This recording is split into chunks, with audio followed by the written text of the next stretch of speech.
All right, so today I've got one of the newest releases here from Haramain, and this is part of their Amber Oud line. This is going to be Haramain's Amber Oud Dubai Night. All right, so this is the presentation for it pretty much. As you can see, it comes in the same sort of box that you get with the rest of the Amber Oud series. Now this one is a little bit different, at least from the I believe the Amber Oud Blue Edition, as well as the Rouge one that I have. This one actually comes in like a plastic sort of case. I believe the other one, it wasn't this exact same, sort of material. And then just like the sort of brushed aluminum that you get on like the front of the bottles for the Amber Oud bottles, you get that same thing here with this one. So I do actually like the way that this feels. It does feel pretty premium. And this is a 75 ml bottle that you get. All right. So there's nothing on the top or the bottom of the box or either side. And then on the back here, you've just got like the ingredients, the barcode, stuff like that. All right. And then the bottle sits in here like that. And you've got Haramain 1979 up there, or 1970, I'm sorry. And I really like the way that these Amber Oud bottles look. They're very kind of, I would say simple and minimalistic looking, but I don't know, they kind of have like a nice sleekness to them, which kind of gives them, in my opinion, like a premium look. All right. Also, the thing that I noticed, at least with this fragrance, that I didn't notice with my other Amber Oud fragrances that I've had, this one actually has like a pressurized sprayer, all right? And it shoots out a pretty wide, I would say, distribution pretty much when it comes to the juice. And it shoots out a lot of it as well. So this is a very nice sprayer on this fragrance. Now, in terms of how close this actually comes, to the original Arabians Tonka, it does come pretty close to that fragrance, which is what this is cloning, Arabians Tonka from Montal. Now, in terms of the notes of Montal's Arabian Tonka, you're going to get in the top notes saffron and bergamot, in the mid oud and Bulgarian rose. And then in the base, tonka bean, sugar cane, amber, white musk, and oak moss. Now, there are definitely, I would say, some differences between Dubai Night and Arabians Tonka.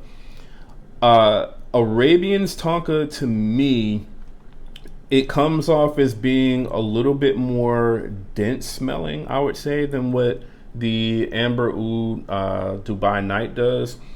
This, to me, it comes off as a little bit more kind of airier, I would say, than Arabians Tonka, especially in the opening. I feel like there's a lot more sort of bergamot that you're getting with this, which kind of gives it more, slightly more, I would say, airier, more fresher sort of feel to the fragrance.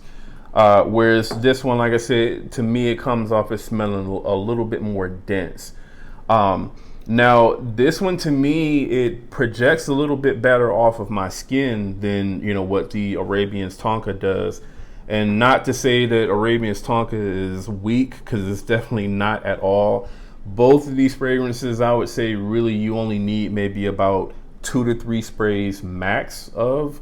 But yeah, this one, to me, it kind of, pushes off of my skin a little bit more than what the Arabians Tonka does. Now, also, I would say once the two fragrances, once they start to kind of dry down, to me, the Dubai Night is a little bit more sweeter and still more kind of like on that slightly more airier side than what the Arabians Tonka is.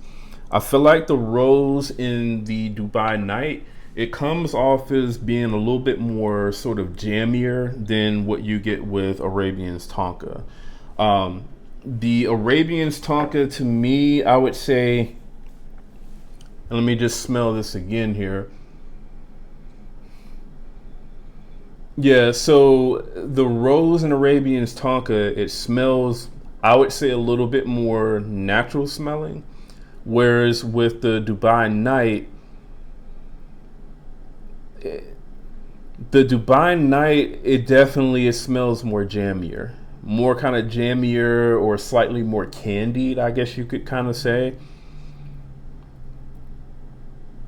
And I feel like there's still a lot more sort of musk and bergamot that's still kind of left over from the opening in the Dubai Night than what you're getting from Arabians Tonka.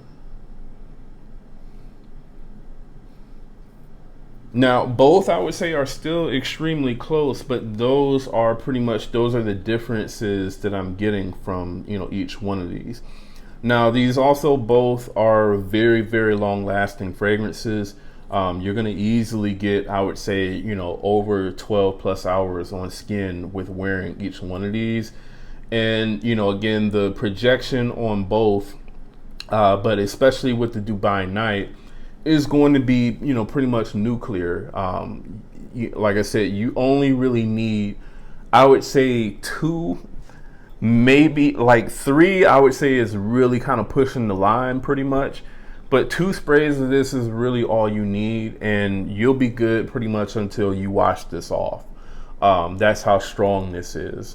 And I mean, that's the case pretty much with all sort of Al Haramain fragrances, at least the ones that I've smelled for the most part. They all perform very, very good. Al Haramain, Rasasi, pretty much they all perform very, very good. So, definitely, that's the case with this one as well, I would say. This fragrance, pretty much, I would say this is one of the most wearable, in my opinion, sort of oud rose combination types of fragrances. The oud in this is not like overpowering. It's not really fecal or super Middle Eastern smelling, at least in my opinion anyway, even though the name of the original fragrance is Arabians Tonka. It doesn't really come off, in my opinion, as like a super sort of Middle Eastern type of fragrance.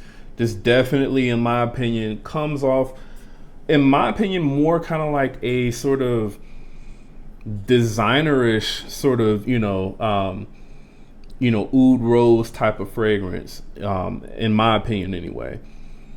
And I would say the Amber Oud Dubai Night, this particular version of it, with that sort of added freshness and sort of sweetness from the jammier rose that you get from this one, I think it does make it a little bit more sort of mass appealing, and more approachable to more people for the most part. At least for me, I'm not really the biggest fan of rose really as a note in fragrances. So I would say for me to like this, that's kind of saying something, because this is pretty rose heavy, I would say. The rose to me is definitely heavier than the oud in this fragrance. And it definitely comes off as being something that I would absolutely wear for sure. Now, in terms of when you would wear a fragrance like this, I would say this is definitely going to be more of kind of like a late fall, winter, and I would even say, you could definitely wear, especially this one, in like the early spring. But I would say really anytime when it's like super hot outside, like right now, I definitely wouldn't wear this fragrance, because I do think that this would just be entirely too much, even if it was just like one spray. All right. So definitely not a warm weather sort of fragrance for sure. But, I would say if you live somewhere other than Las Vegas where, it's like 100 degrees outside at night, if you live anywhere else where, it maybe gets down into, let's say, maybe like the 60s or something like that at night in the summertime, then I would say this would definitely still be a decent choice for like the nighttime for you to wear even in the summertime. Maybe just go with, 1 to 2 sprays or so, maximum pretty much. But I would say, on a summer night in a a more kind of moderate climate pretty much, and this would still be a decent choice for sure, just not in the daytime. All right, so in terms of like a closeness rating on this particular fragrance, if we're, given that closeness rating on a scale from 1 to 100, this one is going to be a 85% out of 100, I would say. It does sort of come off to me as sort of like more of a twist on Arabians Tonka. It's not like a 1-to-1 clone. Like I said, this one definitely comes off as being slightly fresher and more sort of airier than Arabians Tonka. And I would say it comes off as being, especially in the dry down, a little bit more on sort of like the jammier and sweeter side when it comes to how the rose is done. But overall, this is a very, very good clone of Arabians Tonka. I believe Arabians Tonka from Montal goes for like about $170 or so. This one, I believe I paid about $60 pretty much for this 75 ml bottle. So this one is considerably, cheaper than Arabians Tonka. And I would say in terms of quality, it's not like you're getting less quality with this one, even though, it's a 85% clone in my opinion. It just does certain things slightly different than what Arabians Tonka does. Now, as far as an overall rating, I would say that this is a 9 out of 10 pretty much. I would say the things that this one does different than Arabians Tonka aren't necessarily like a negative, at least for me anyway. I do sort of like the slightly more kind of airier, fresher take on the scent profile. I do like that a lot. And then the way that the rose is done in this, I do also like that as well. I would say for rose fragrances, I do kind of like jammier sort of rose fragrances. That's why I definitely like the Badi Al Oud. It's the like atomic rose sort of twist that they have, amethyst. I like the jammy rose in that fragrance. And this is, I would say if you like amethyst, then you'll like something like this. Even though this doesn't smell, it doesn't smell the same as amethyst at all. But I think if you like that fragrance, then you'll be able to appreciate this one for sure. All right, so pretty much that's my take on Al Haramain's Amber Oud Dubai Night. Let me know if you all have smelled Montal's Arabians Tonka, and if so, have you smelled the Dubai Night? And how close do you think the two fragrances actually come to each other? All right, so let me know in the comments below. Also, if you're brand new to the channel, do me a favor, go ahead and subscribe. And again, that's Jamar from Vegas Scents. I'll see y'all in the next video.